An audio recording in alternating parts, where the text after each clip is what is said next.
Growing up in the Patterson household meant knowing your place. My older brother Marcus was the genius, my sister Diana was the athlete, and me?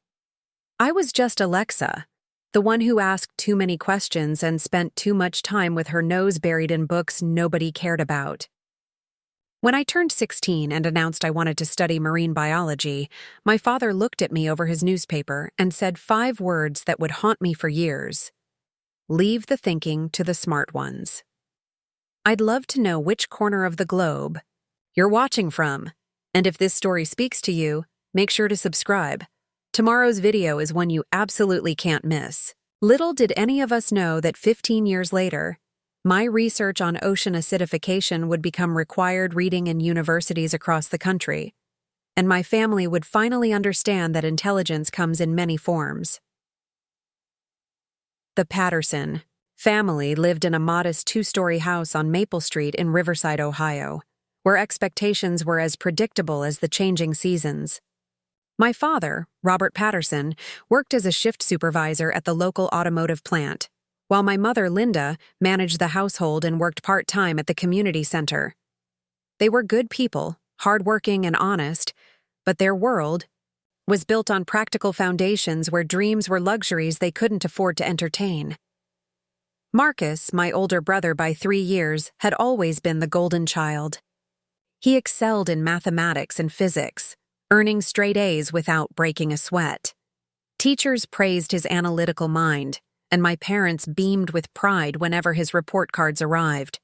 He was destined for engineering school, they said, and would probably design bridges or work for NASA someday. Marcus wore his intelligence like a badge of honor, and frankly, he deserved the recognition. Diana, 2 years my senior, dominated every sport she touched. Track and field, basketball, soccer. She collected trophies like some kids collected baseball cards. College scouts visited our house regularly during her junior year of high school, and she eventually earned a full athletic scholarship to Ohio State University. My parents' pride in her achievements was infectious, and rightfully so. Then there was me, stuck somewhere in the middle of these towering expectations with nothing spectacular to show for myself. While Marcus solved complex equations and Diana broke school records, I spent my afternoons exploring the small creek behind our neighborhood, collecting water samples in mason jars and observing the tiny organisms that lived in the murky depths. I filled notebook after notebook with sketches of algae formations, pH measurements, and detailed observations about how different pollutants affected the water quality. My fascination with aquatic life began when I was 12 years old. During a family camping trip to Lake Erie, I witnessed thousands of dead fish washing up on the shore.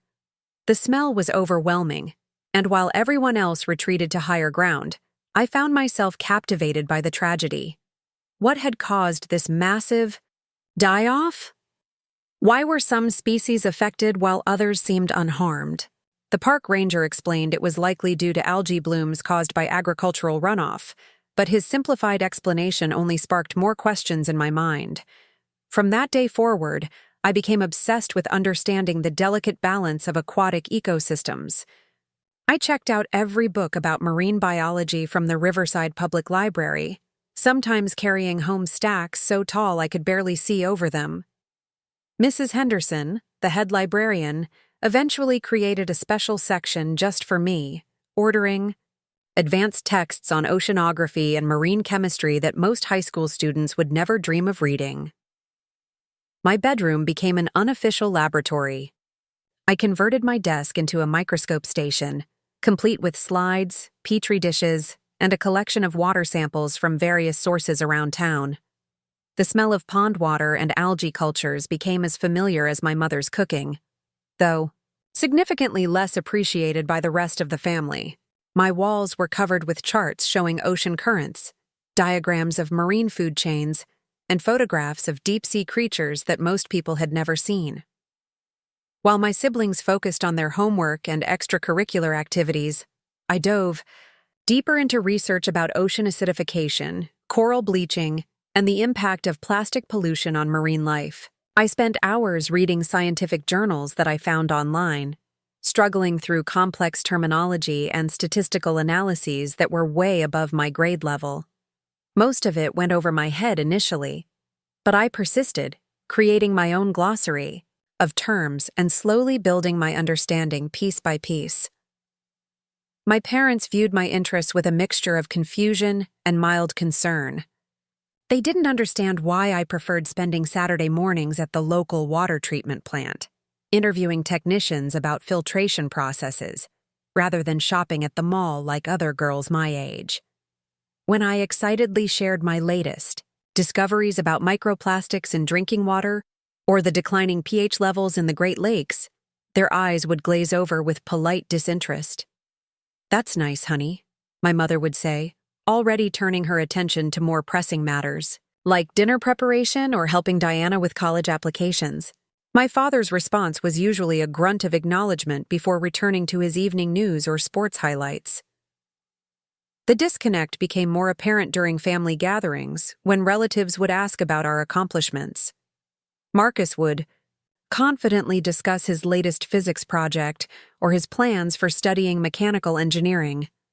Diana would show off her newest trophy or share updates about her athletic scholarships. When attention turned to me, the conversation would awkwardly shift to safer topics like school grades or weekend plans. My cousin Jennifer, who was studying business at a local community college, once asked me directly what I wanted to do after high school. When I mentioned marine biology and my dream of studying ocean conservation, she laughed and said, "But Alexa, you live in Ohio. We're nowhere near the ocean. Maybe you should think about something more realistic, like becoming a teacher or a nurse." Her comment stung, but it reflected the general attitude I encountered whenever I discussed my aspirations. People seemed to think that because we lived in the Midwest, studying marine science was as impractical as wanting to become a professional astronaut. They couldn't understand that some of the most important freshwater research in the country happened right here in the Great Lakes region, or that the principles of aquatic ecology applied to rivers, lakes, and streams just as much as oceans. My high school guidance counselor, Mr. Williams, was equally discouraging when I met with him during my junior year to discuss college plans. He reviewed my transcript, noting my solid grades in science courses but questioning my focus on such a specialized field. "Have you considered something more versatile, like general biology or chemistry?" he asked, shuffling through pamphlets for local colleges. Marine biology programs are extremely competitive, and job prospects can be limited. Maybe you should have a backup plan. His suggestion felt like another attempt to steer me away from my passion and toward something more conventional. Everyone seemed convinced that my interests were just a phase, something I would outgrow once I faced the realities of adult life and career planning. They treated my dedication to marine research like an elaborate hobby rather than a serious academic pursuit. The worst part was the constant comparison to my siblings. Teachers who had worked with Marcus would inevitably comment about how different I was from my brilliant older brother. Coaches who knew Diana would express surprise that I showed no interest in competitive sports. The implication was always clear. I was the odd one out, the family member who didn't quite fit the established pattern of success. These comparisons reached their peak during my junior year when Marcus was accepted into a prestigious engineering program at MIT. The celebration dinner lasted for hours, with phone calls to extended family members and neighbors stopping by to offer congratulations. My parents couldn't contain their excitement about having a son at one of the most respected technical institutions in the world. 3 months later, Diana signed her letter of intent to play soccer at Ohio State, and the celebration was equally enthusiastic. Local newspaper reporters came to our house to interview her about her athletic achievements and future plans. Her photograph appeared on the sports page with a headline about "Local Star Heads to Big Ten." As I watched my siblings bask in well-deserved recognition, I couldn't help but wonder what it would feel like to have my family show that same level of enthusiasm for my accomplishments. Not that I had any major achievements to celebrate yet, but I dreamed of the day when my research might make a difference, when my name might appear in scientific journals, when I might contribute something meaningful to the field I loved so passionately. Those dreams felt increasingly distant as my senior year approached, and the pressure to make concrete college plans intensified. The state university had a decent biology program, but their marine science offerings were limited. The closest serious marine biology programs were at universities in coastal states, which meant higher tuition costs and living expenses that would strain our family's budget significantly.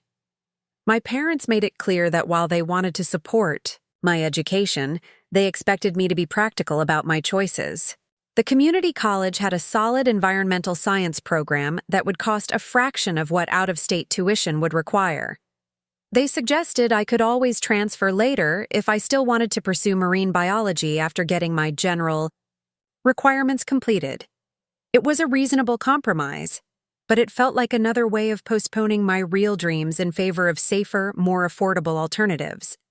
Everyone around me seemed convinced that my fascination with marine life was too ambitious, too impractical, too removed from the realities of life in small-town Ohio. The breaking point came during a family dinner in late fall of my senior year. I had just received information about a summer research program at the Woods Hole Oceanographic Institution in Massachusetts, one of the most prestigious marine research facilities in the world. The program was designed for undergraduate students, but they occasionally accepted exceptional high school seniors who demonstrated serious commitment to marine science. I was excited about the possibility and spent the entire dinner explaining the program's requirements and the incredible research opportunities it would provide. I talked about their work on climate change impacts on marine ecosystems, their advanced laboratory facilities, and the chance to work alongside world-renowned scientists.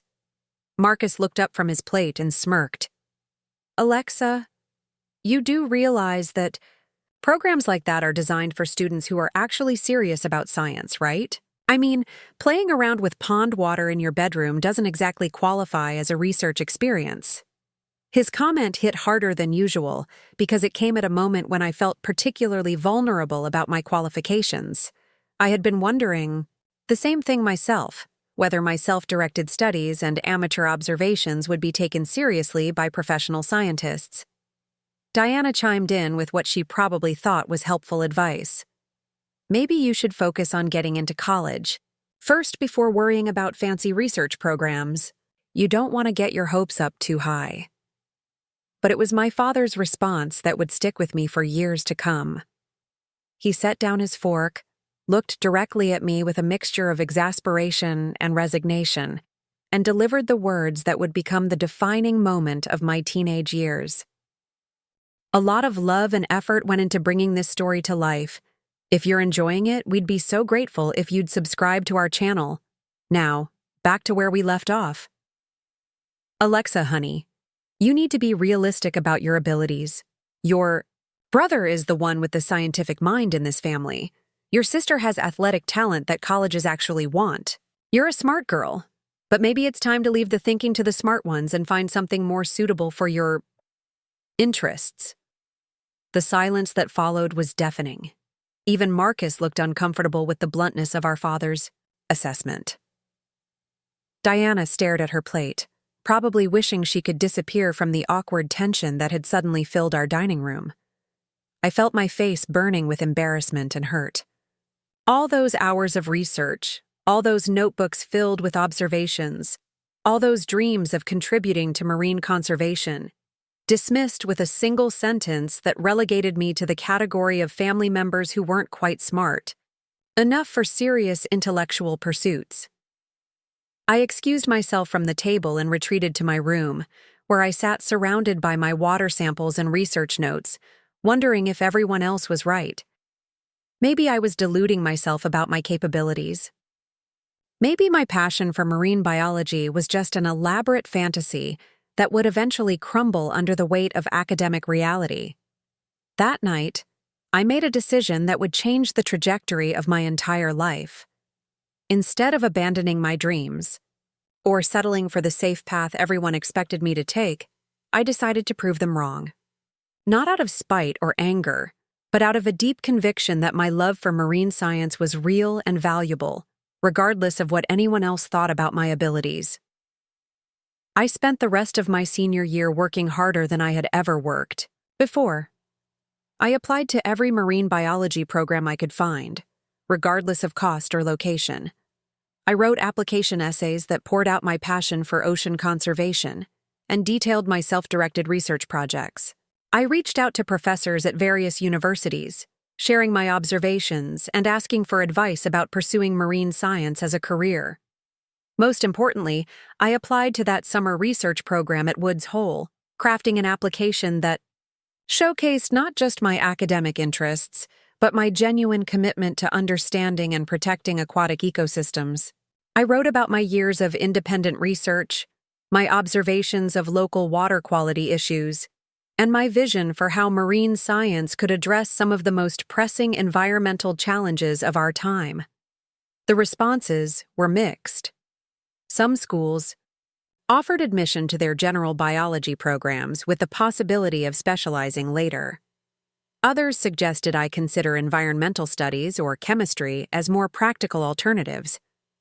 A few rejection letters included encouraging notes about my obvious enthusiasm, but questioned whether I had the rigorous scientific background necessary for advanced marine research. But then, in early spring of my senior year, I received an envelope from Woods Hole that would change everything. Inside was an acceptance letter to their summer research program, along with a note from Dr. Sarah Mitchell, the program director, who wrote that my application essays demonstrated exceptional insight into marine ecological systems and a level of independent thinking that suggests real potential for significant contributions to the field. I read the letter 3 times before the reality sank in. One of the most respected marine research institutions in the world had not only accepted my application, but had specifically praised the very qualities that my family seemed to think I lacked.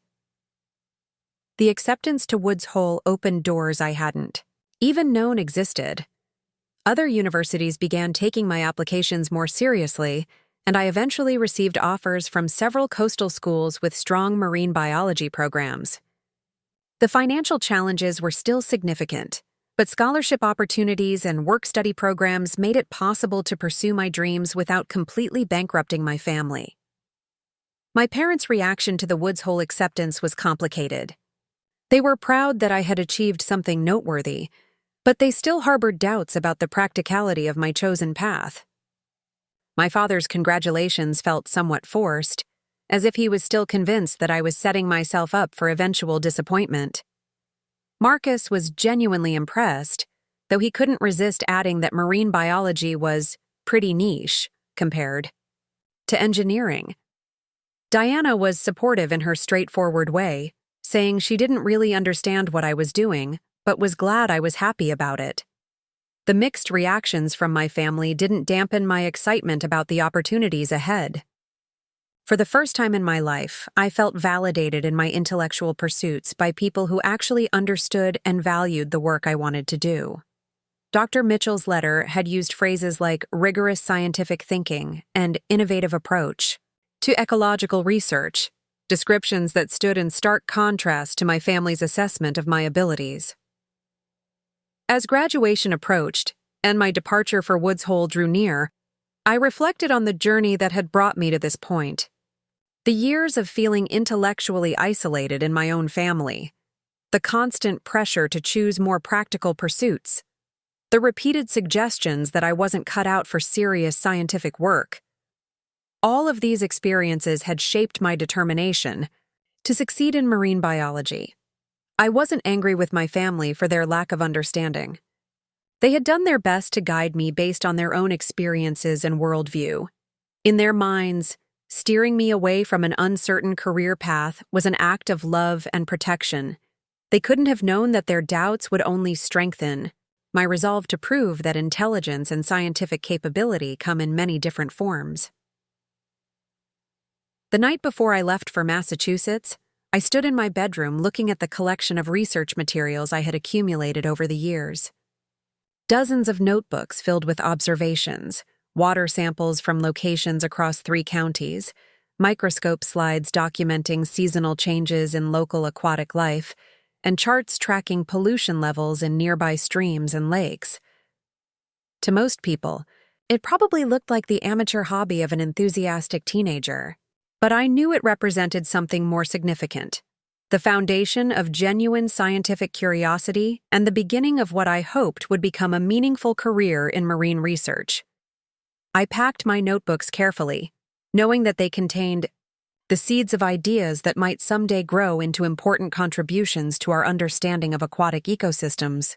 The girl who had been told to leave the thinking to the smart ones was about to embark on a journey that would challenge not only her own understanding of marine science, but also her family's assumptions about intelligence, capability, and the many different ways a person can make a meaningful impact on the world.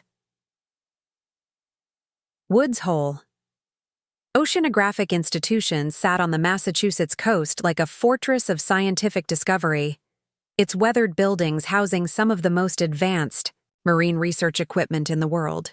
When I arrived that June morning with 2 suitcases and a head full of dreams, I had no idea I was about to encounter challenges that would reshape everything I thought I knew about myself and my capabilities. The other program participants were intimidating in ways I hadn't anticipated. Jessica Chen from California had already published a paper on marine chemistry as a high school junior. David Rodriguez from Florida had spent 2 summers working at a marine research station in the Keys. Sarah Kim from Washington had been conducting advanced oceanographic research since she was 14, with access to university laboratories through her professor mother. During our first group meeting, Dr. Mitchell asked each of us to present our previous research experience. As I listened to my peers describe sophisticated experiments, published findings, and mentorship relationships with established scientists, my collection of notebook observations and mason jar water samples suddenly felt embarrassingly amateur. When my turn came, I stood before the group and spoke about my years of independent study in Ohio, my documentation of local water quality changes, and my theories about agricultural runoff impacts on freshwater ecosystems. The room was politely quiet, but I could sense the subtle skepticism. These were students who had grown up with access to real laboratories, university resources, and scientific mentorship. I was the girl who had taught herself marine biology, from library books and creek water samples. Dr. Mitchell assigned us to research teams for the summer program. I was paired with Dr. Elena Vasquez, a marine chemist studying ocean acidification in coastal waters.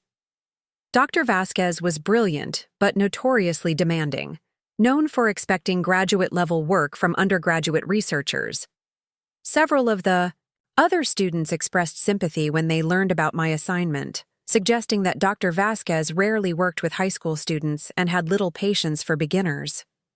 Our first meeting took place in her laboratory, a pristine space filled with sophisticated analytical equipment I had only seen in textbooks: pH meters, spectrophotometers, gas chromatographs, and computer systems displaying real-time oceanographic data from monitoring stations around the world. Dr. Vasquez was a compact woman in her 40s with sharp eyes that seemed to assess everything with scientific precision. She handed me a stack of research papers and said, "Read these by tomorrow. We'll discuss the methodology and design flaws. Don't bother coming back if you haven't thoroughly analyzed each study's statistical approach and experimental controls." The papers were dense, technical documents published in journals like Marine Chemistry and Ocean Science. Terms like carbonate saturation, aragonite precipitation, and biogeochemical cycling filled pages of complex equations and data analysis. This was graduate-level material, far beyond anything I had encountered in my self-directed studies. I spent that entire night in my dormitory room, working through each paper with a dictionary of chemical terms and taking detailed notes on methodology, conclusions, and potential weaknesses in the research design. By morning, I had filled 30 pages with analysis and questions, my head spinning with new concepts but my determination stronger than ever. Dr. Vasquez reviewed my notes without comment, then led me to the laboratory's monitoring station where real-time data from ocean sensors streamed across multiple computer screens. pH levels, dissolved carbon dioxide concentrations, temperature readings, and salinity measurements updated every few minutes, painting a dynamic picture of ocean chemistry that was constantly changing. Ocean acidification is the silent crisis, she explained, pointing to graphs showing declining pH levels over the past century. As atmospheric CO2 increases, more carbon dioxide dissolves into seawater, forming carbonic acid and lowering ocean pH. The chemistry is straightforward, but the ecological implications are staggering. She showed me data from coral reef monitoring stations, where pH drops were correlating with decreased calcification rates in marine organisms. Shellfish populations were struggling to build shells in increasingly acidic waters. Entire food webs were being disrupted as foundational species adapted to chemical conditions they had never encountered in their evolutionary history. For the first time, I was seeing the global implications of the local water quality changes I had been documenting in Ohio. The agricultural runoff that increased acidity in our local streams was part of a much larger pattern affecting every body of water on Earth. My amateur observations suddenly connected to a worldwide environmental crisis that required immediate scientific attention. Dr. Vasquez gave me my first real research assignment, analyzing water samples from 3 different coastal locations to document seasonal variations in carbonate chemistry. The work required precision measurements using equipment worth more than my family's annual income, but she showed no hesitation in training me to use sophisticated analytical instruments. The pH meter alone was more advanced than anything I had imagined. Instead of the simple test strips I had used in my bedroom laboratory, this system could measure acidity to 4 decimal places and automatically compensate for temperature variations. The spectrophotometer could analyze chemical concentrations at the molecular level, providing data that revealed the complex interactions between different dissolved compounds. My first week of laboratory work was humbling. I made mistakes with sample preparation, struggled with calibration procedures, and produced results that Dr. Vasquez politely described as imprecise. The other research teams seemed to be progressing smoothly while I felt like I was drowning in technical protocols and sophisticated equipment. But something interesting happened during my second week. While reviewing my data from the pH measurements, I noticed patterns that didn't match the expected seasonal variations. The samples from our northernmost monitoring site showed acidification rates that were significantly higher than predicted by existing models, particularly during early morning hours. I spent 3 days double-checking my methodology, convinced I had made systematic errors in sample collection or analysis.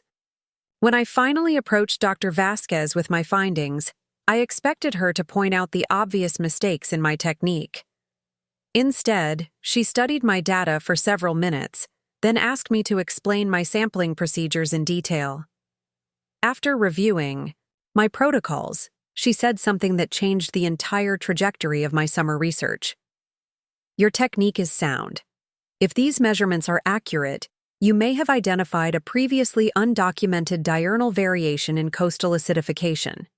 Diurnal variation meant that ocean chemistry was changing significantly between day and night cycles, potentially due to factors that existing research had overlooked. If my observations were correct, it could indicate that current acidification models were underestimating the severity of pH fluctuations in coastal environments. Dr. Vasquez immediately expanded my research parameters. Instead of simply documenting seasonal changes, we began investigating the causes of these unexpected daily variations. I collected samples every 4 hours for 2 weeks, documenting not just pH levels, but also dissolved oxygen, temperature, and biological activity indicators. The pattern became increasingly clear. During nighttime hours, when photosynthesis decreased and respiration increased, carbon dioxide concentrations spiked dramatically, causing pH levels to drop to ranges that were potentially harmful to marine organisms. These fluctuations were most pronounced in areas with high biological activity, suggesting that dense populations of marine life were inadvertently contributing to their own acidification stress. This finding had significant implications for marine conservation strategies. Most acidification research focused on long-term average pH changes, but if marine organisms were experiencing severe acidification stress for several hours each day, the ecological impacts could be much more severe than previously understood. Dr. Vasquez encouraged me to develop a comprehensive analysis of these diurnal variations, including statistical modeling to predict which coastal environments were most vulnerable to extreme pH fluctuations. The work required skills I had never developed, so she arranged for me to attend graduate-level seminars on statistical analysis and biogeochemical modeling. Sitting in those seminars alongside PhD students and postdoctoral researchers was initially intimidating, but I discovered that my years of independent study had given me a different perspective on marine chemistry problems. While the graduate students had more technical training, I had spent years thinking about the big-picture connections between local environmental changes and broader ecological patterns. During one seminar on carbonate chemistry modeling, I raised a question about how agricultural runoff in freshwater systems might be affecting coastal acidification patterns. The graduate students seemed surprised by the question, but the professor leading the discussion became very interested in my observations about freshwater acidification in Ohio. It turned out that very little research had been conducted on how freshwater acidification from agricultural sources affected coastal ocean chemistry when rivers and streams carried that acidified water into marine environments. My years of documenting local water quality changes had given me insights into a research gap that professional marine chemists hadn't fully explored. Dr. Vasquez suggested that I expand my research to include freshwater acidification data from my home region in Ohio. I contacted Mrs. Henderson at the Riverside Public Library, who helped me organize and digitize the water quality measurements I had been collecting for years. When I shared this historical data with the Woods Hole research team, they were amazed by the consistency and thoroughness of my long-term observations. My amateur research suddenly became valuable baseline data for understanding how inland acidification contributed to coastal ocean chemistry problems. Dr. Vasquez began incorporating my Ohio measurements into her broader research on acidification sources, and my documentation methods became a model for citizen science data collection protocols. The transformation in how I was perceived by the other program participants was remarkable. Instead of being the amateur from Ohio who didn't belong at a prestigious research institution, I became the researcher who had identified an important gap in acidification research and contributed unique long-term data to address that gap. Jessica Chen, who had initially seemed politely dismissive of my background, began asking detailed questions about my sampling techniques and data organization methods. David Rodriguez wanted to know how I had maintained consistent measurement protocols over such a long period without formal laboratory training. Sarah Kim was fascinated by my approach to connecting local environmental observations with broader ecological patterns. By the middle of the summer program, I was presenting my diurnal acidification findings at weekly research seminars, fielding questions from faculty members who were genuinely interested in my methodology and conclusions. Dr. Mitchell scheduled individual meetings with me to discuss my future research plans and potential graduate school opportunities. The girl who had been told to leave the thinking to the smart ones was suddenly being recognized as an innovative researcher who had contributed original insights to marine science. The validation was intoxicating, but more importantly, it confirmed what I had always suspected. Intelligence and scientific capability couldn't be measured by conventional academic metrics or family expectations. My research findings were significant, enough that Dr. Vasquez suggested we submit our work to a peer-reviewed journal.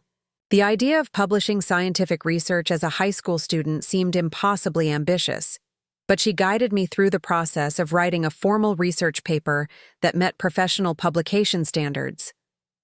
Writing that paper was one of the most challenging intellectual exercises I had ever undertaken. Every statement needed to be supported by data. Every conclusion had to be justified by statistical analysis, and every claim required careful consideration of alternative explanations. The precision and rigor required for scientific writing pushed my analytical skills to new levels. Dr. Vasquez edited multiple drafts of our manuscript, teaching me how to construct logical arguments, present data effectively, and acknowledge limitations in our research methodology. The process was demanding but incredibly educational, showing me how professional scientists communicate their findings to the broader research community. When we finally submitted our paper to the Journal of Marine Chemistry, I felt a sense of accomplishment that was entirely different from any academic achievement I had experienced before. This wasn't about getting good grades or meeting someone else's expectations. This was about contributing new knowledge to human understanding of marine environmental problems.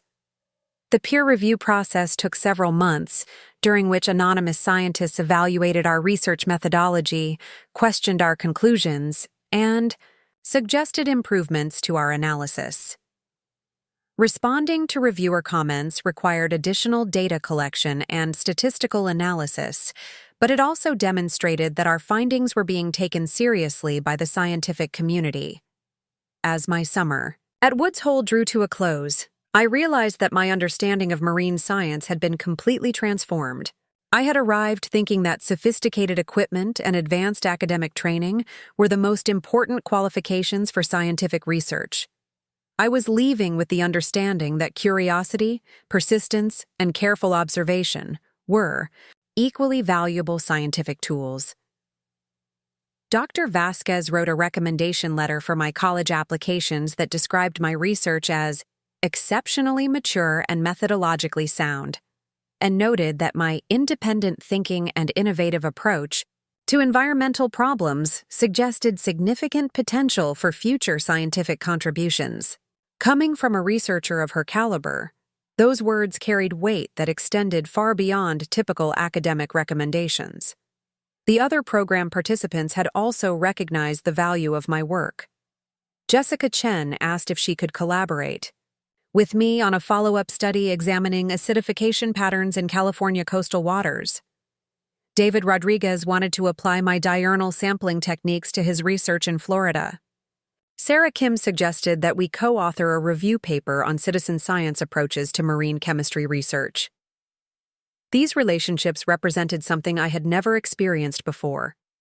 Intellectual peers who respected my ideas and wanted to build on my research findings.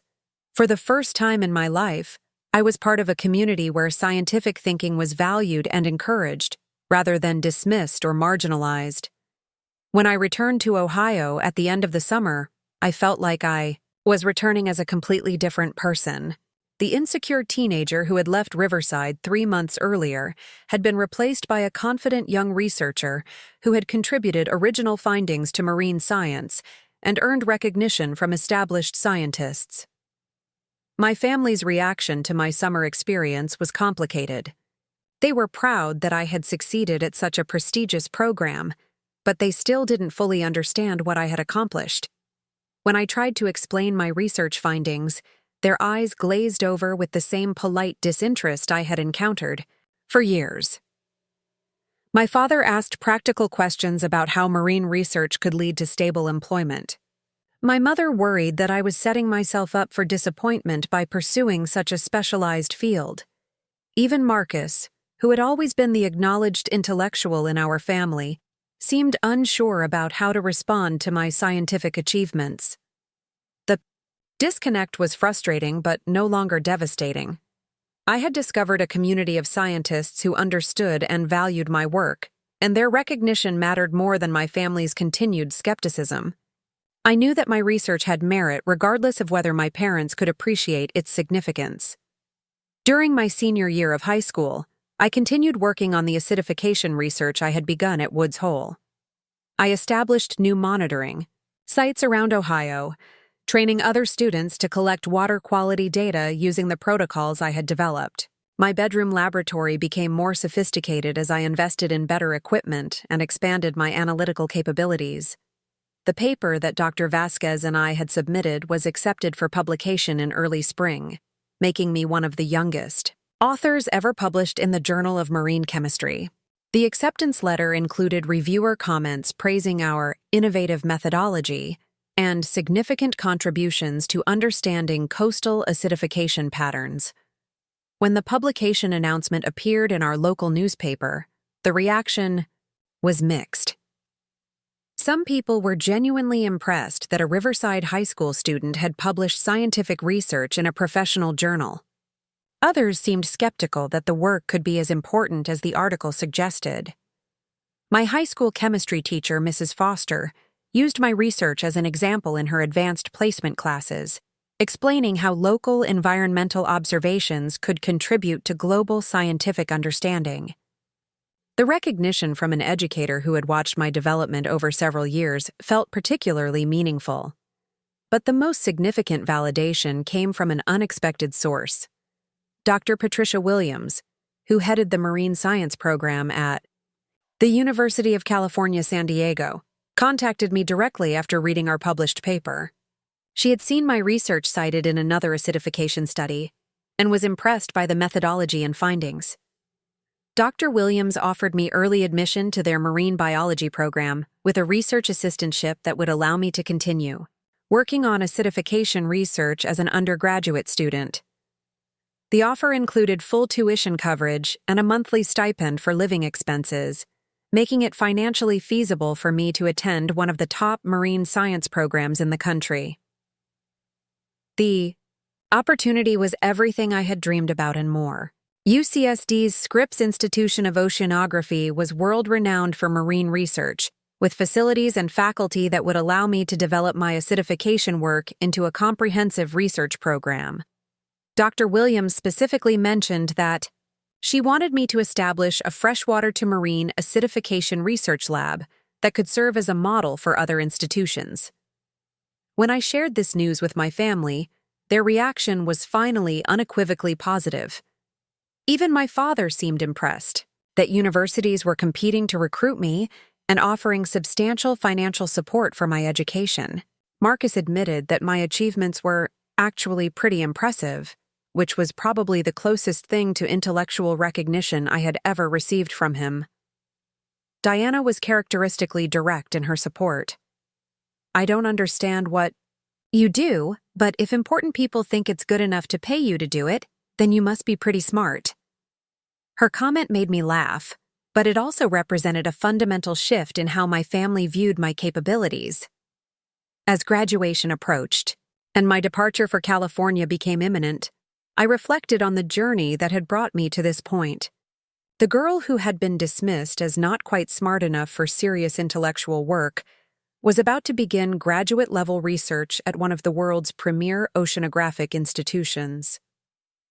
The transformation hadn't happened overnight, and it hadn't been easy. Years of independent study, months of rigorous research training, and countless hours of data analysis had been necessary to develop the skills and knowledge that were now opening doors I had only dreamed about. But perhaps most importantly, I had learned that intelligence and scientific capability couldn't be defined by other people's expectations or limited by conventional measures of academic achievement. The passion and curiosity that had driven me to collect water samples in mason jars had been the same intellectual foundation that enabled me to contribute meaningful research to marine science. The family that had once told me to leave the thinking to the smart ones was beginning to understand that thinking, like intelligence itself, comes in many different forms. My path to scientific recognition hadn't followed the traditional route of advanced placement classes and academic competitions, but it had been no less rigorous or valuable. As I packed my research notebooks for the move to California, I knew that I was carrying with me not just years of scientific observations, but also the proof that unconventional paths to knowledge could lead to extraordinary opportunities. The next chapter of my journey would test whether the foundation I had built was strong enough to support even greater scientific ambitions. The Pacific Ocean stretched endlessly beyond the windows of Scripps Institution of Oceanography, its deep, blue surface hiding the complex chemical processes I had spent years studying from afar. Moving from landlocked Ohio to the epicenter of marine research felt surreal, but within weeks of arriving at UC San Diego, I realized that my unconventional background had given me advantages I hadn't anticipated. Dr. Patricia Williams wasted no time in setting ambitious expectations for my undergraduate research program. Unlike most freshmen who spent their first year adjusting to college coursework, I was immediately integrated into her advanced research lab and given access to resources that graduate students typically waited years to use. The Freshwater Marine acidification laboratory that Dr. Williams established for my research occupied an entire floor of the marine chemistry building. State-of-the-art spectrometers, automated sampling systems, and computer modeling stations worth millions of dollars were suddenly at my disposal. The lab's centerpiece was a sophisticated mesocosm facility that could simulate different acidification scenarios and monitor their effects on marine organisms in real time. My first major project involved scaling up the diurnal acidification, research I had begun at Woods Hole. Instead of collecting samples manually every 4 hours, we installed autonomous monitoring systems at 12 coastal locations from Monterey Bay to the Mexican border. These sensors transmitted real-time pH, temperature, and dissolved oxygen data to our laboratory every 15 minutes, creating an unprecedented dataset of coastal acidification patterns. The volume of data was overwhelming at first. Hundreds of thousands of measurements stream in daily, requiring sophisticated statistical analysis and computer modeling to identify meaningful patterns. I spent my first semester learning advanced programming languages and data visualization techniques that allowed me to process information on a scale I had never imagined possible. Working alongside graduate students and postdoctoral researchers pushed my analytical skills in directions I hadn't expected. Dr. Rebecca Torres, a postdoc specializing in biogeochemical modeling, taught me how to use machine learning algorithms to predict acidification trends based on environmental variables. Dr. James Chin, a graduate student studying coral reef chemistry, showed me how to correlate pH measurements with biological activity indicators to understand ecosystem responses to acidification stress. The collaborative environment was intoxicating. Instead of working in isolation like I had in Ohio, I was part of a research team where ideas were constantly exchanged, challenged, and refined. My colleagues treated me as an intellectual equal despite my undergraduate status, seeking my input on experimental design and inviting me to co-author research proposals. 6 months into my freshman year, our monitoring network revealed something remarkable. The diurnal acidification patterns I had first observed in Massachusetts were occurring along the entire California coast, but with significant regional variations that correlated with upwelling intensity, freshwater input, and biological productivity. Areas with high agricultural runoff from inland rivers showed the most extreme pH fluctuations, confirming my earlier hypothesis about freshwater acidification contributions. Dr. Williams encouraged me to present these findings at the International Ocean Acidification Conference in Seattle, one of the most prestigious gatherings of marine chemists in the world. The prospect of addressing hundreds of established scientists as a 19-year-old undergraduate was terrifying, but the significance of our data overcame my anxiety about public speaking.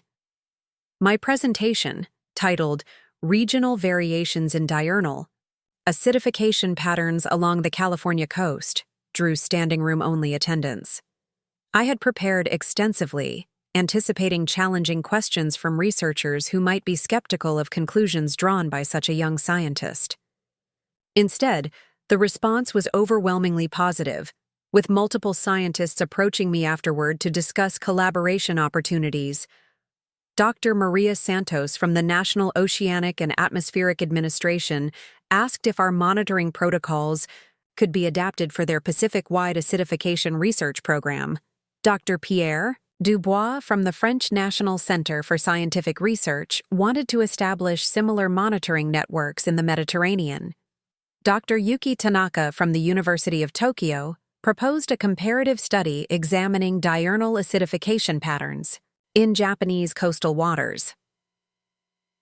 The international attention was flattering, but more importantly, it demonstrated that my research was addressing questions that the global scientific community considered urgent and important. The girl from Ohio, who had once been told to leave thinking to others, was suddenly being consulted by scientists from around the world. That conference also introduced me to Dr. Michael Harrison, a marine policy expert from Stanford University, who was working on acidification mitigation strategies for coastal communities. He was fascinated by our findings about freshwater contributions to marine acidification and suggested that our research could inform agricultural policy decisions that might reduce acidification in coastal waters. Dr. Harrison proposed a collaborative project that would examine the economic costs of acidification-related damage to shellfish industries and compare those costs to the expenses associated with implementing agricultural runoff reduction programs. This interdisciplinary approach appealed to me because it connected my scientific research to real-world policy applications. Working with Dr. Harrison opened entirely new dimensions of research that I hadn't previously considered. Environmental, economics, policy analysis, and stakeholder engagement required different analytical skills than laboratory chemistry, but they were equally intellectually challenging. I found myself reading agricultural policy documents, analyzing shellfish industry data, and attending county planning meetings where farmers and marine industry representatives debated water quality regulations. The economic analysis revealed staggering figures. Acidification-related losses to California's shellfish industry exceeded $50 million annually, while implementing comprehensive agricultural runoff controls would cost approximately $30 million per year. The financial argument for acidification mitigation was compelling, but convincing agricultural interests to accept new regulations required careful political strategy. I spent the summer between my freshman and sophomore years working with county environmental agencies to develop acidification monitoring programs that could demonstrate the effectiveness of agricultural management practices. Instead of simply documenting problems, we were creating systems that could track improvements and provide feedback to farmers about the environmental impacts of their land use decisions. This applied research taught me valuable lessons about the relationship between scientific knowledge and social change. Having accurate data was essential, but translating that data into actionable policy recommendations required understanding the economic and political constraints faced by different stakeholder groups. My sophomore year brought new challenges, as I began developing my own independent research program. Dr. Williams encouraged me to pursue questions that built on our acidification work, but explored uncharted territory in marine chemistry. I became interested in how acidification affected the behavior and survival of marine larvae, particularly during their most vulnerable developmental stages. The larval research required learning entirely new laboratory techniques: culturing marine organisms, conducting controlled exposure experiments, and analyzing behavioral responses to chemical stressors demanded precision and patience that pushed my experimental skills to new levels. Working with living organisms was more complex than analyzing water samples, but it provided direct evidence of how acidification affected marine ecosystems. My larval experiments revealed disturbing patterns. Even brief exposure to acidified water during critical developmental windows could permanently alter larval behavior, making them less capable of finding suitable settlement sites and more vulnerable to predation. These findings suggested that the diurnal acidification patterns we had documented could have cascading effects on marine populations that extended far beyond the immediate chemical stress. The implications were significant enough that I was invited to present my larval research at the annual meeting of the American Geophysical Union, the largest gathering of earth scientists in the world. My presentation was scheduled alongside talks by Nobel Prize winners and internationally renowned researchers. placing my undergraduate work in the context of the most important scientific discoveries of the year. The AGU presentation attracted attention from marine biologists, oceanographers, and climate scientists who recognized the broader implications of my findings. Dr. Susan Rodriguez from the Woods Hole Oceanographic Institution, where my research journey had begun, approached me after my talk to discuss establishing a long-term collaboration on larval acidification research. More surprisingly, I was contacted by journalists from Science Magazine, Nature, and National Geographic who wanted to write feature articles about my research program. The idea of mainstream media coverage was exciting but also somewhat overwhelming. I had become accustomed to communicating with scientific audiences, but explaining complex research findings to general readers required different skills. The National Geographic article, titled "The Teenage Scientist Solving Ocean Acidification," appeared 6 months later with photographs of me working in our laboratory and collecting samples along the California coast. The article described my journey from amateur naturalist in Ohio to published researcher at Scripps Institution, emphasizing how unconventional paths to scientific careers could lead to significant discoveries.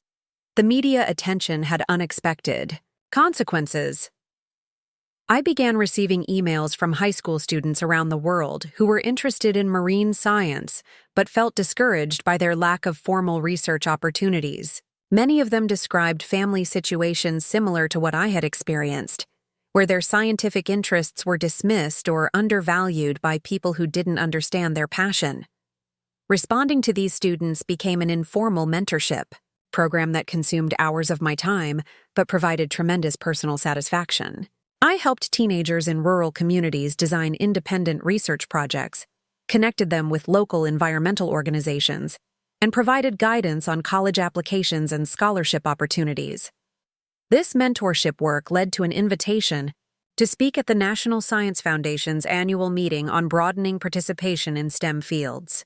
My presentation focused on how citizen science and independent research could provide pathways to scientific careers for students who lacked access to traditional academic resources. The NSF presentation caught the attention of program officers who were interested in funding initiatives that would support unconventional routes to scientific training. They offered me a graduate fellowship that would allow me to continue my acidification research while developing educational programs for underrepresented students in marine science. As my sophomore year concluded, I faced an important decision about my future academic trajectory. Most undergraduate students didn't apply to graduate school until their senior year, but my research accomplishments and publication record were already competitive for top PhD programs. Dr. Williams suggested that I consider accelerating my undergraduate studies and beginning graduate school a year early.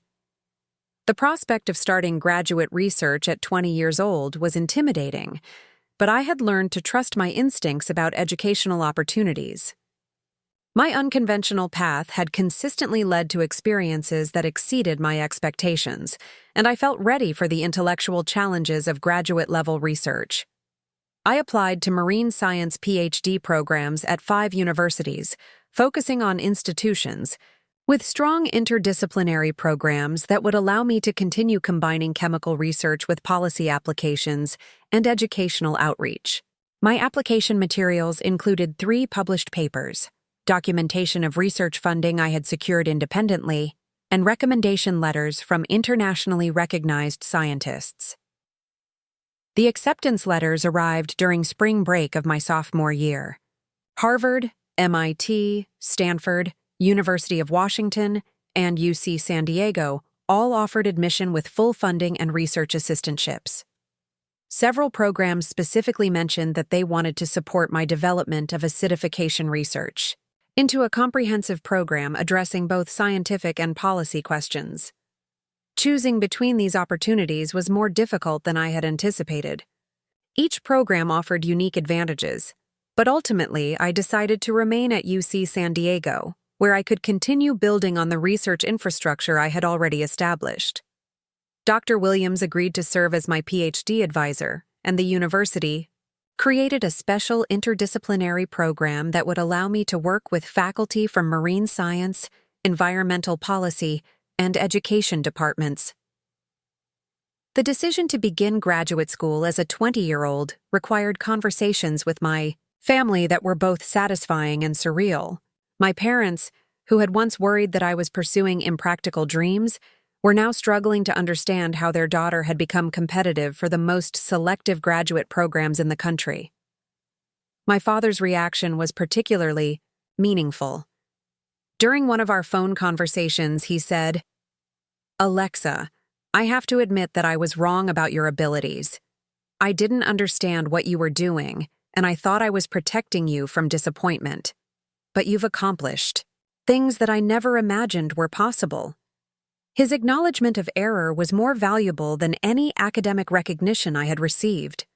The man who had told me to leave thinking to the smart ones was finally recognizing that intelligence and capability come in many different forms, and that dismissing someone's potential based on conventional expectations could lead to serious misjudgments. Marcus, now finishing his engineering degree at MIT, had also changed his perspective on my work. During a family visit, he spent hours asking detailed questions about my research methodology and seemed genuinely impressed by the sophistication of my experimental design. He admitted that he had initially viewed my marine biology interests as playing around with fish, but now understood that my work involved complex chemistry and mathematical modeling that was as rigorous as anything he encountered in engineering. Diana's response was characteristically straightforward. "I always knew you were smart, but I didn't realize you were this kind of smart. It's pretty cool that you're famous for science stuff." Her simple acceptance meant more than elaborate compliments, because it reflected genuine respect for my achievements. As I prepared to begin my PhD program, I reflected on the journey that had brought me from collecting creek water samples in Ohio to leading an international research collaboration on ocean acidification. The transformation had required persistence, intellectual courage, and willingness to pursue opportunities that seemed beyond my qualifications. But perhaps most importantly, it had required refusing to accept other people's limitations on my potential. The family members who had once dismissed my scientific interests as impractical were now proud of achievements they didn't fully understand. The girl who had been told to leave thinking to the smart ones had become someone whose thinking was valued by the smartest people in her field. My research program was expanding beyond anything I had originally envisioned. The acidification monitoring network now included sites in 12 countries, generating data that was being used by government, agencies, environmental organizations, and research institutions around the world. The larval research had evolved into a comprehensive program examining how early life exposure to environmental stressors affected adult marine organisms. Most satisfying was the educational component of my work. The mentorship program for underrepresented students had grown into a formal initiative that provided research opportunities for teenagers from rural and low-income communities. Many of these students were now attending college with intentions of pursuing scientific careers, representing the next generation of unconventional researchers who might make discoveries that established scientists hadn't anticipated. Starting. My PhD at 20 felt like the beginning of the most exciting chapter of my scientific career, but I knew it was also a continuation of the journey that had begun with curiosity about dead fish on the shores of Lake Erie. The questions that had driven me to collect water samples in mason jars were the same intellectual impulses that now motivated research with implications for global environmental policy.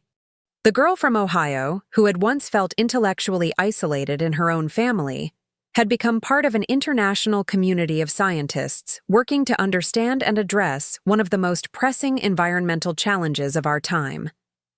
The recognition was gratifying, but the real satisfaction came from knowing that my work was contributing to solutions that might protect marine ecosystems for future generations.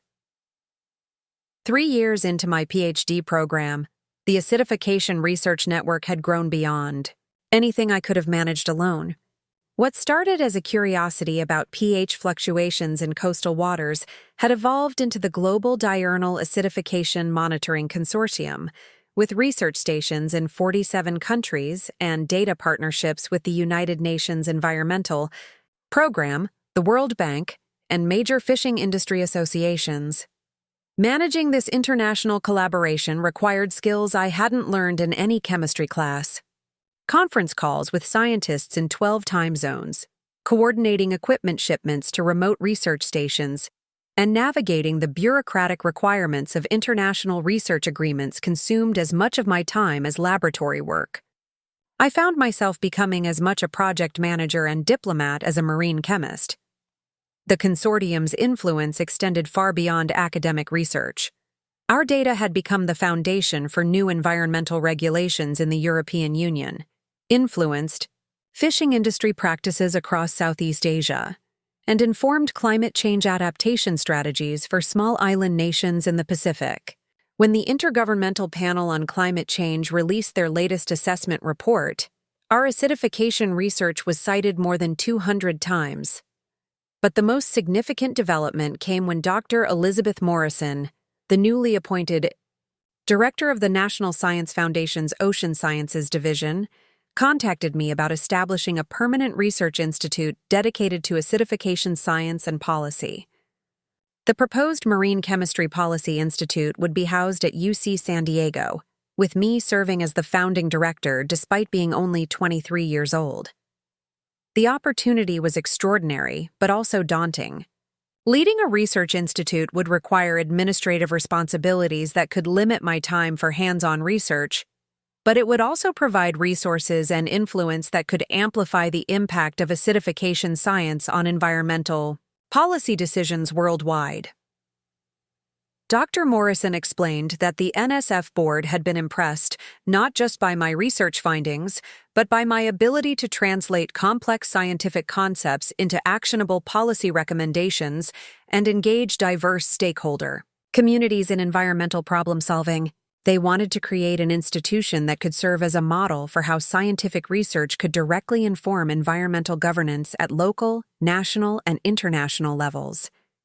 The Institute's initial funding package was unprecedented for a facility led by someone so young. $15 million over 5 years, with the expectation that external grants and partnerships would expand the budget significantly. The funding would support a staff of 30 researchers, state-of-the-art laboratory facilities, and an outreach program designed to engage policymakers, industry representatives, and community organizations in acidification research.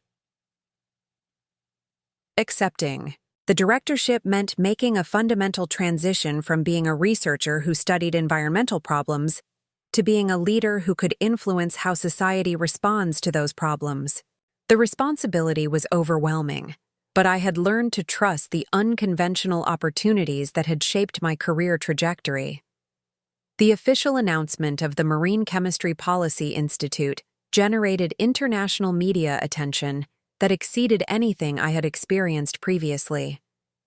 The New York Times published a front-page article titled, "Young Scientists' Acidification Research Reshapes Ocean Policy," which described my journey from Ohio teenager to internationally recognized researcher. The BBC produced a documentary about the institute that was broadcast in 35 countries and translated into 12 languages. More personally meaningful was the reaction from Riverside, Ohio, where my scientific achievements had become a source of community pride. The high school I had attended renamed their science building the Alexa Patterson Research Center, and the library, where Mrs. Henderson had encouraged my early interest in marine biology, established a scholarship fund for students pursuing environmental science degrees. My family's transformation was perhaps the most satisfying aspect of this recognition. My parents attended the Institute's opening ceremony, where they watched me deliver a keynote address to an audience of Nobel Prize winners, government officials, and international environmental leaders. Seeing their faces during that presentation, a mixture of pride, amazement, and perhaps a little bewilderment, was more rewarding than any professional accolade. My father later told a local newspaper reporter, "I have to admit that I didn't understand what Alexa was doing when she was younger. I thought I was being practical when I suggested she consider other career options. But she proved that sometimes parents don't know what their children are capable of achieving. Marcus, now working as a mechanical engineer in Detroit, brought his colleagues to visit the institute during a business trip to California. He spent the entire tour explaining my research to his coworkers with obvious pride, describing the sophisticated equipment and international collaborations in terms that reflected genuine respect for my scientific accomplishments. Diana, who had completed her athletic career and was working as a physical therapist, perhaps offered the most perceptive comment about my success. Alexa always saw things differently than the rest of us. We thought that was a problem, but it turned out to be her biggest strength. The Institute's research programs expanded rapidly as we attracted faculty and graduate students from around the world. Dr. Kenji Nakamura from Tokyo University established a research program on acidification impacts in polar regions. Dr. Maria González from the Universidad Nacional Autónoma de México developed new methods for studying acidification in tropical coastal environments. Dr. Ahmed Hassan from the American University of Cairo investigated acidification effects on Red Sea coral reefs. Our graduate program became one of the most competitive in marine science, attracting students who wanted to combine rigorous scientific training with policy application experience. Many of these students were following unconventional paths to graduate school, having discovered marine science through citizen research projects, environmental activism, or independent study programs that didn't fit traditional academic categories. Mentoring. These students was particularly rewarding because I could relate to their experiences of feeling out of place in conventional academic environments. During our weekly seminars, I shared stories about my own journey from amateur naturalist to research director, emphasizing that scientific careers didn't always follow predictable trajectories and that passion and persistence could overcome apparent disadvantages in formal training. One of our most promising graduate students was Jennifer Blue Hawk, a member of the Lakota Nation who had developed expertise in freshwater chemistry through traditional ecological knowledge and community-based environmental monitoring. Her master's thesis examined how indigenous water quality assessment methods could enhance modern acidification research, bridging scientific traditions that had rarely been integrated in academic research. Another exceptional student was Carlos Mendoza, who had grown up in a fishing family in Ecuador and became interested in marine chemistry after observing changes in fish behavior that correlated with water quality fluctuations. His research on acidification impacts in artisanal fishing communities combined advanced chemical analysis with ethnographic studies of how environmental changes affected traditional fishing practices. These students reminded me that valuable scientific insights could emerge from diverse cultural perspectives and unconventional educational backgrounds. The Institute became known for its commitment to broadening participation in marine science and creating research opportunities for students whose interests and experiences didn't fit traditional academic molds. 5 years after establishing the PHI Institute, our research had generated more than 200 published papers, influenced environmental policies in dozens of countries, and trained a new generation of scientists who understood the connections between research and social impact. But perhaps most importantly, we had demonstrated that young researchers could lead major scientific initiatives if given appropriate support and resources. The Institute's success attracted attention from philanthropic organizations interested in supporting innovative approaches to environmental research. The Moore Foundation provided a $20 million endowment to ensure long-term sustainability of our programs. The Gates Foundation funded our development of low-cost acidification monitoring technologies that could be deployed in developing countries with limited research infrastructure. Most significantly, the MacArthur Foundation awarded me one of their Genius Grants for my contributions to marine science and environmental policy.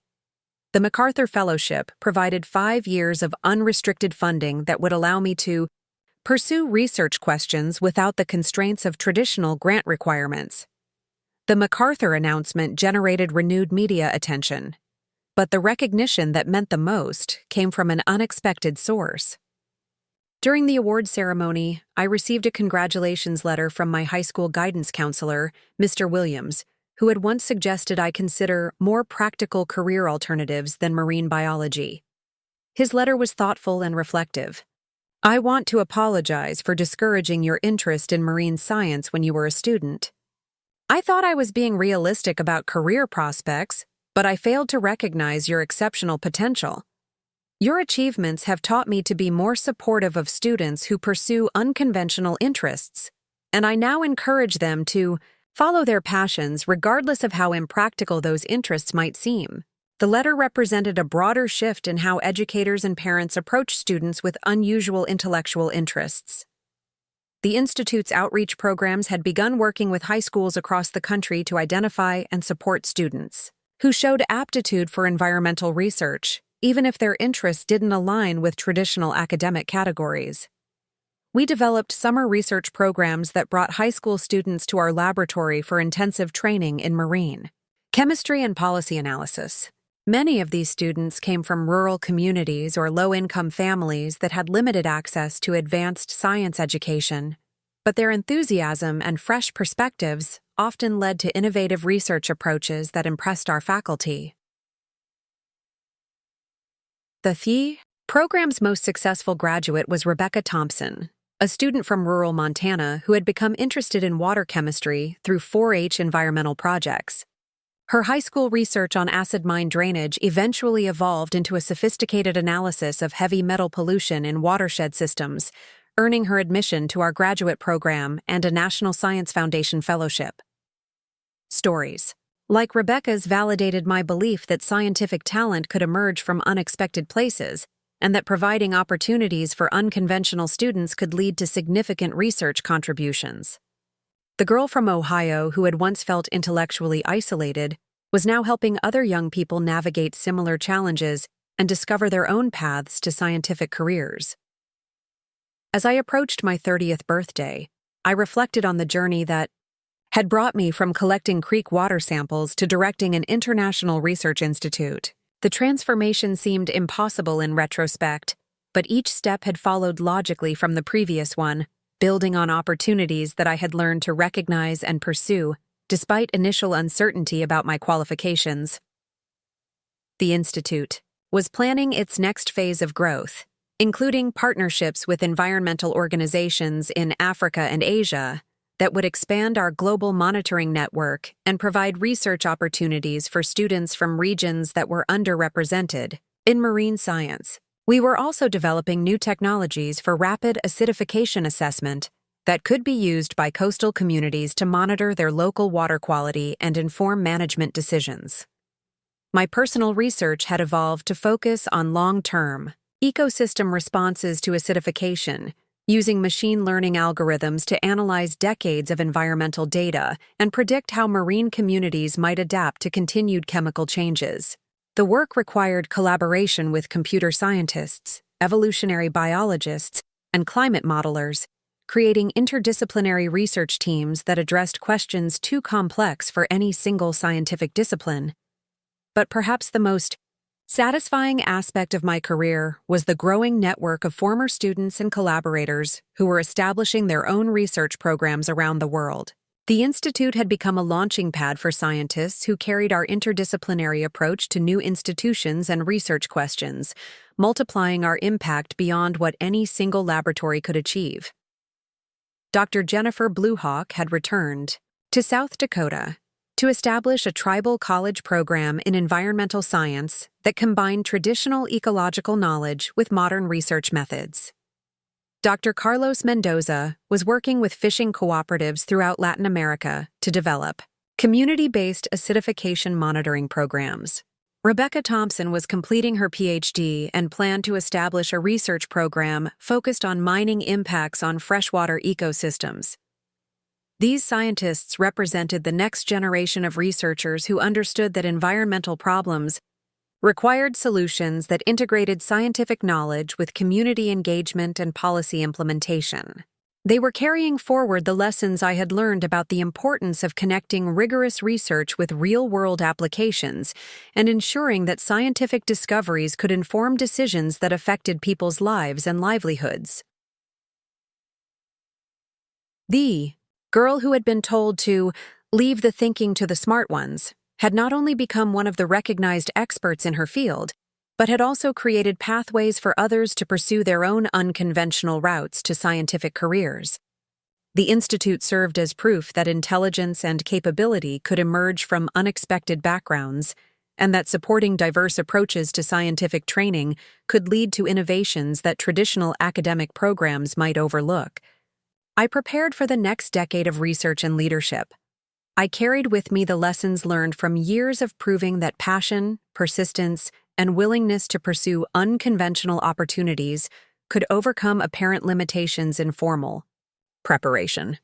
The creek water samples that had started my scientific journey were now part of a global dataset that informed environmental policies affecting millions of people, demonstrating that even the smallest observations could have far-reaching implications, if pursued with dedication and supported by appropriate resources and collaborations. 10 years had passed since I established the Marine Chemistry Policy Institute when an unexpected phone call changed everything. Dr. Sandra Collins, the Dean of Environmental Sciences at Ohio State University, was reaching out with a proposal that would bring my career full circle in the most dramatic way possible. "We want to establish the Patterson Center for Freshwater Marine Research Integration," she explained during our video conference. It would be a collaborative facility between Ohio State, Case Western Reserve University, and the University of Toledo, focused specifically on Great Lakes acidification research. "We'd like you to serve as the center's inaugural director." The Kati irony was overwhelming.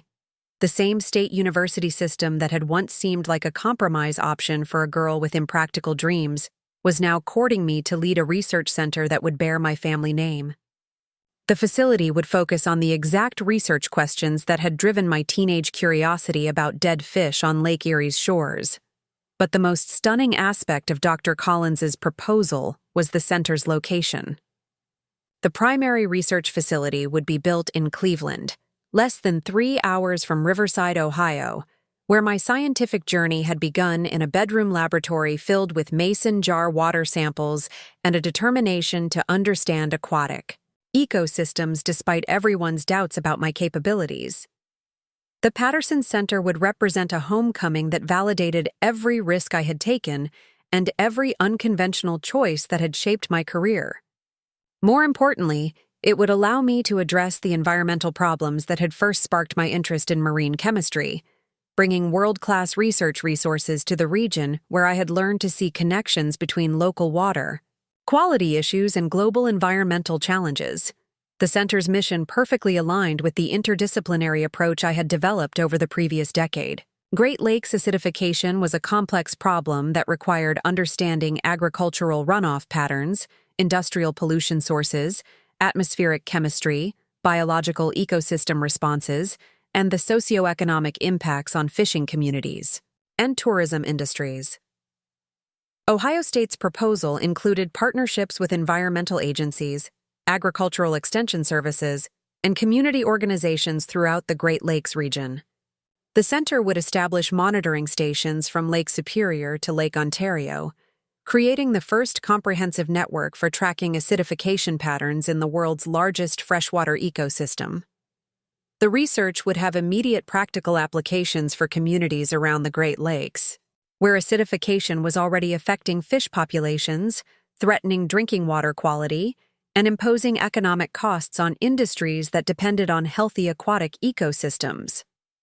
Unlike my early research in marine environments, this work would directly benefit the communities where I had grown up and learned to care about environmental issues. Accepting the position meant leaving California and the institute I had built from scratch, but it also meant returning to my roots with resources and expertise that could address environmental challenges I had been observing since childhood. The decision required lengthy discussions with my staff, collaborators, and family members, who would all be affected by such a major transition. My parents' reaction to the news was particularly meaningful. When I called to tell them about the Ohio State offer, my mother was quiet for several moments before saying, "It's like everything is coming full circle. You're bringing all your knowledge back home to help solve the problems you first noticed when you were young." My father's response was more direct. "I can't believe they're naming a research center after our family. When you were 16, I thought you were wasting time with those water samples. Now universities are building facilities to do exactly what you were doing in your bedroom." The conversation represented the complete transformation of my family's understanding of my capabilities and the value of the work I had chosen to pursue. The girl they had once discouraged from pursuing scientific thinking was now being recruited to lead research programs that would influence environmental policy throughout the Great Lakes region. Marcus flew to California to help me plan the transition to Ohio. During our discussions, he admitted that watching my career develop had changed his own perspective on what constituted important engineering work. He had begun volunteering with environmental organizations that needed technical expertise, applying his mechanical engineering skills to problems like water filtration system design and renewable energy infrastructure development. "Your research showed me that engineering shouldn't just be about building things," he explained. "It should be about solving problems that actually matter to people in the environment. I never understood that when we were growing up." Diana's support was characteristically practical. She offered to help coordinate the logistics of moving my research operation across the country, and suggested that returning to Ohio would allow me to spend more time with family members who had finally learned to appreciate my work. The transition to Ohio took 18 months of careful planning. Key staff members from the California Institute agreed to relocate, while others established collaborative partnerships that would maintain our international research networks. The continuity was important because our global acidification monitoring program needed consistent leadership and coordination. The Patterson Center's opening ceremony became a celebration that exceeded anything I could have imagined when I first left Ohio as an 18-year-old college freshman. Governor Sarah Mitchell attended the event, along with representatives from the Environmental Protection Agency, the National Science Foundation, and research institutions throughout the Great Lakes region. But the guests who meant the most to me were the people from Riverside who had watched my journey from the beginning. Mrs. Henderson, now retired from the library, sat in the front row with a collection of my early research notebooks that she had saved from my teenage years. Mr. Williams, my former guidance counselor, attended with several current students who were interested in environmental science careers. Most surprisingly, my high school chemistry teacher, Mrs. Foster, brought 15 students from Riverside High School's Environmental Science Club, which had been established specifically to support students with interests similar to mine. These teenagers were conducting sophisticated research projects on local water quality issues, using equipment and techniques that far exceeded what I had access to during my own high school years. During my keynote address at the opening ceremony, I spoke directly to those high school students about the importance of pursuing their scientific interests, regardless of other people's expectations or conventional measures of academic preparation. I shared the story of being told to leave the thinking to the smart ones, and explained how that dismissal had ultimately motivated me to prove that intelligence and scientific capability could emerge from unexpected backgrounds. The questions that drive your curiosity today might become the research programs that define your careers tomorrow, I told them. Don't let anyone convince you that your interests are too impractical or that you're not qualified to pursue the scientific problems that fascinate you. After the ceremony, several students approached me with detailed questions about their own research projects. One young woman showed me data she had collected on microplastic concentrations in local streams, using techniques that reminded me of my own early water quality studies. Another student described his investigation of agricultural runoff impacts on pond ecosystems, complete with statistical analysis that would have impressed graduate school admissions committees. These interactions reminded me that my journey from amateur naturalist to research director was not unique. There were probably thousands of teenagers conducting independent scientific research in communities across the country, many of them facing the same lack of recognition and support that I had experienced during my own high school years. The Patterson Center immediately began developing programs to identify and support these young researchers. We established summer internships specifically for high school students conducting independent environmental research, providing them with access to advanced equipment and mentorship from professional scientists. Our first cohort of high school interns included students from rural communities throughout the Great Lakes region, many of whom had developed sophisticated research projects despite limited access to formal laboratory facilities. Working with these teenagers was like seeing younger versions of myself, driven by curiosity about environmental problems, but struggling to find adults who understood and valued their scientific interests.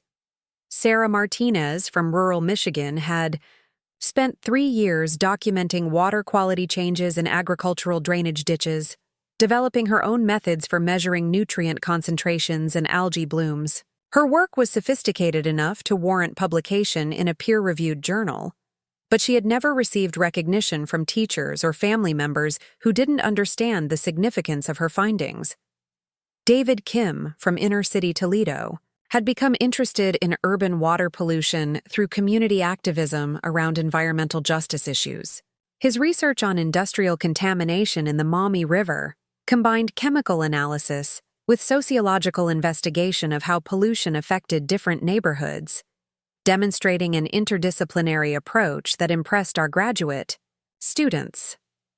These young researchers reminded me that scientific talent was distributed much more broadly than most people realized, but opportunities to develop that talent were often limited by geographic location, economic circumstances, and educational systems that didn't recognize unconventional forms of intellectual capability. The center's undergraduate program attracted students from diverse backgrounds who were interested in combining rigorous scientific training with community engagement and policy application. Many of these students had discovered environmental science through non-traditional pathways, including activism, outdoor recreation, agriculture, and indigenous knowledge systems. Our graduate program became known for accepting students with unusual academic backgrounds who demonstrated genuine passion for environmental research. We admitted former Peace Corps volunteers, military veterans, community organizers, and career changers who brought life experience that complemented their scientific training. One of our most successful graduate students was Maria Santos, a former farm worker who had become interested in water quality issues through her family's agricultural work. Her master's thesis examined how different farming practices affected acidification in agricultural watersheds, combining sophisticated chemical analysis with practical knowledge of farm operations that most academic researchers lacked. Another exceptional student was Robert Blue Feather, a member of the Ojibwe Nation who had learned traditional ecological knowledge from tribal elders and wanted to integrate indigenous water quality assessment methods with modern scientific techniques. His research provided insights into long-term environmental changes that complemented our historical data analysis. These students represented the future of environmental science, researchers who understood that complex ecological problems required diverse perspectives and collaborative approaches that bridged different knowledge systems and cultural traditions. 5 years after establishing the Patterson Center, our research had documented acidification patterns throughout the Great Lakes system and influenced water quality policies in 8 states and 2 Canadian provinces. Our community engagement programs had trained hundreds of citizen scientists to monitor local water quality and advocate for environmental protection measures. Most importantly, we had demonstrated that returning to one's roots with advanced knowledge and resources could create opportunities to address the environmental challenges that had sparked initial scientific interest. The creek water samples I had collected as a teenager were now part of a comprehensive database that tracked 3 decades of water quality changes in Ohio's watersheds. The center's impact extended beyond scientific research to influence how universities approached environmental education and community engagement. Our model of combining rigorous academic training with practical problem-solving and inclusive mentorship attracted attention from institutions across the country that wanted to develop similar programs. The National Science Foundation used our interdisciplinary approach as a template for funding initiatives that encouraged collaboration between research institutions and community organizations. The Environmental Protection Agency highlighted our citizen science programs as examples of how professional researchers could work effectively with local communities to address environmental challenges. But perhaps the most meaningful recognition came from an unexpected source. During the center's 5th anniversary celebration, I received a letter from the current students at Riverside High School's Environmental Science Club. They had collectively written to thank me for demonstrating that students from small Ohio towns could pursue ambitious scientific careers and make meaningful contributions to environmental research. The letter included updates on their current research projects ranging from climate change impacts on local agriculture to renewable energy feasibility studies for rural communities. Several students mentioned that learning about my journey had encouraged them to pursue environmental science despite family members who questioned the practicality of such interests. Reading their letter brought back memories of my own teenage years, when I had felt intellectually isolated and uncertain about whether my scientific interests would lead to meaningful career opportunities. These students were following similar paths, but with the advantage of knowing that unconventional routes to scientific careers were possible and could lead to significant achievements. The final vindication came during a family gathering to celebrate my 35th birthday.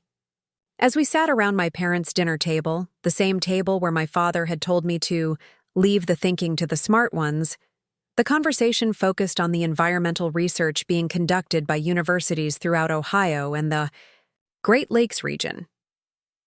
My father, now retired from the automotive plant, had become something of an amateur environmentalist himself, following water quality issues in local newspapers and attending city council meetings where environmental policies were discussed. He frequently mentioned my research when talking with friends and neighbors, clearly proud of my accomplishments, but also genuinely interested in the environmental problems my work addressed. "You know," he said during that birthday dinner, "I've been thinking about what I said to you when you were 16. I was wrong about your abilities, but I was also wrong about what kinds of thinking were important. I thought practical skills were more valuable than scientific research, but your work has shown me that understanding environmental problems is one of the most practical things anyone can do." His reflection represented more than personal acknowledgement of error. It captured a broader societal shift in how people understood the relationship between scientific research and practical problem-solving. Environmental challenges had become too urgent and complex to ignore, making the kind of interdisciplinary thinking I had developed increasingly valuable for addressing real-world problems. Marcus, now working as an environmental consultant, had built his career around applying engineering principles to sustainability challenges. Diana was using her background in athletic training to promote outdoor recreation programs that connected young people with environmental stewardship activities. Both of my siblings had found ways to integrate environmental awareness into their professional lives, influenced by my example but pursuing their own unique approaches to supporting environmental protection. As I looked around that dinner table, I realized that my journey from dismissed teenager to research director had influenced not just my own career, but also my family's understanding of how individual interests and capabilities could contribute to addressing collective challenges. The girl who had been told to leave the thinking to the smart ones had not only proven that she belonged among the smart ones, but had also expanded the definition of what smart thinking looked like when applied to environmental problems. My research had shown that intelligence could emerge from unconventional backgrounds, that passion could compensate for gaps in formal training, and that persistent curiosity could lead to discoveries that changed how society understood and addressed environmental challenges. The Patterson Center for Freshwater Marine Research Integration now stands as a permanent testament to the power of believing in one's own capabilities despite other people's limitations. Every student who walks through its doors has the opportunity to pursue their scientific interests with the support and resources that I had to seek elsewhere. The research we conduct addresses environmental problems that affect millions of people throughout the Great Lakes region, demonstrating that scientific work can have immediate practical applications for the communities where researchers live and work. The center serves as proof that coming home with advanced knowledge and resources can create opportunities to address the very problems that first sparked scientific curiosity. Most importantly, the center represents the completion of a journey that began with dead fish on Lake Erie's shores and a teenager's determination to understand the complex chemistry of aquatic ecosystems. The girl from Riverside, Ohio, who collected creek water samples in mason jars, had become the woman who directed research programs that influenced environmental policy across the Great Lakes region. The family that had once told me to leave the bah, thinking to the smart ones, now understood that thinking, real, rigorous, scientific thinking, was exactly what the world needed to address its most pressing environmental challenges. And sometimes, the most important thinking comes from the most unexpected places, pursued by people who refuse to accept other people's limitations on their potential. Today, 25 years after my father told me to leave the thinking to the smart ones, I receive emails from students around the world who are studying my research in their college courses. My work on ocean acidification is required reading in marine biology programs at Harvard, Stanford, MIT, and universities across 6 continents. The textbooks they read don't mention that the scientist behind those groundbreaking discoveries was once told she wasn't smart enough for serious thinking. They don't know about the mason jars full of creek water, the bedroom laboratory that smelled like pond algae, or the family dinners where my scientific interests were politely dismissed as impractical hobbies. But perhaps that's exactly the point. Science isn't about where you start, it's about where your curiosity leads you, and whether you have the courage to follow that path even when everyone around you suggests you're not qualified for the journey. Last month, I received a letter from a 15-year-old girl in rural Kansas who had read about my research online. She wrote, "My family thinks I'm wasting time studying soil chemistry in our wheat fields, but your story showed me that important discoveries can come from anywhere. I'm going to keep collecting data even if nobody understands why it matters." Her letter reminded me why my story needed to be told.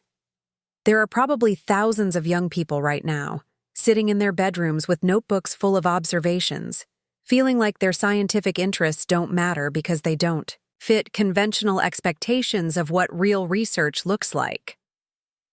The truth is that some of the most important scientific breakthroughs come from people who see problems differently, who ask questions that others overlook, who persist in pursuing their curiosity despite discouragement from people who don't understand their vision. My family learned this lesson the hard way. The daughter they thought wasn't smart enough for serious thinking became the scientist whose work influences environmental policies around the world. The girl they tried to steer toward practical careers ended up solving practical problems that affect millions of people. The irony isn't lost on any of us. The Patterson Center for Freshwater Marine Research Integration, which bears our family name, employs over 100 researchers working on problems I first noticed as a teenager collecting creek water samples. My childhood observations have become the foundation for international environmental policies. But the real victory isn't in proving my family wrong. It's in proving that intelligence, capability, and scientific potential can't be limited by other people's expectations. The same curiosity that drove me to fill mason jars with pond water was the intellectual foundation that enabled me to contribute meaningful research to marine science. If you're watching this story and recognizing something of yourself in that teenage girl from Ohio, I want you to remember one thing. The world needs your unique perspective, your questions, your way of seeing problems that others might miss. Don't let anyone convince you to leave the thinking to someone else. The most important thinking, often, comes from the most unexpected places, pursued by people who refuse to accept limitations on their potential. Your mason jars might become monitoring stations, Your bedroom experiments might become research programs. Your teenage curiosity might become the foundation for discoveries that change how humanity understands and addresses its greatest challenges. The girl from Riverside, Ohio, who was told, "To leave thinking to the smart ones," became one of the people whose thinking matters most. And if it happened to me, it can happen to you too. The only question is, what will you discover when you refuse to accept other people's limitations on your potential? Looking for more? We've got 2 amazing stories ready for you right on screen. If this one touched you, these are absolutely worth your time. Click to watch them now. And hey, subscribe and hit that bell to never miss our latest uploads.